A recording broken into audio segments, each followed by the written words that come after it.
ऐसी जमहूरियत की बात करते हो जिसके अंदर किताब और सुन्नत को पसे पुश डाल दिया जाए, अगर तुम ऐसी जमहूरियत की बात करते हो जिनके अंदर अनपढ़ कौमी असेंबली के मेंबरान को शरीयत के मुकाबले में कानून साजी का इख्तियार दे दिया जाए, तो अल्लाह की कसम जब तक मैं जिंदा हूं ऐसी जमहूरियत के ऊपर थूकता रहूंगा, ऐसी जमहूरियत के ऊपर लानत भेजता रहूंगा। मैं इस्लामी जमहूरियत का लंबरदार हूं जिसके अंदर इस्लाम ऊपर है, जमहूरियत नीचे है। कई लोग मेरी नुक्ता नजर से इख्तिलाफ करते हैं कि अल्लामा साहब आप जमहूरियत की बात क्यों करते हैं, हाफिज साहब आप जमहूरियत की बात क्यों करते हैं। हजरात ग्रामी कदर, हम इसलिए करते हैं कि हम मुल्क के अंदर लाठी को नहीं चलाना चाहते, हम मुल्क के अंदर गोली को नहीं चलाना चाहते, हम मुल्क के अंदर बारूद को नहीं चलाना चाहते, हम मुल्क को हलफशार का और इंतशार का अड्डा नहीं बनाना चाहते। लेकिन हमारा तसव्वुर जमहूरियत तुम्हारे तसव्वुर जमहूरियत से जुदा है। हमारी जमहूर का तसव्वुर 73 के आईन के अंदर एम्बेड है, जिस 73 के आईन ने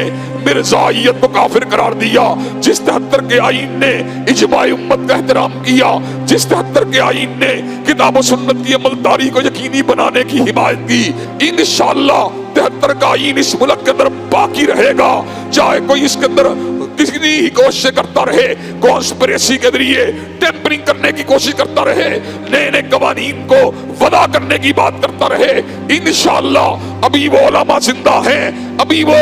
इल्म के होशाचीन जिंदा हैं, जो अल्लाह तबारक व तआला के फजल करम से सियासियात की बात हो या कवानीन की बात हो या लॉ मेकिंग की बात हो। मैंने पंजाब यूनिवर्सिटी के लॉ कॉलेज के अंदर भी परसों खिताब करते हुए अपने बेटों और बेटियों के सामने इस बात को रखा था, इंशाअल्लाह आपकी हिमायत के साथ ट्रांसजेंडर एक्ट को बहर अरब के अंदर गर्क कर दिया जाएगा और इंशाअल्लाह किताब और सुन्नत की अमलदारी को इस मुल्क में यकीनी बना के छोड़ेंगे।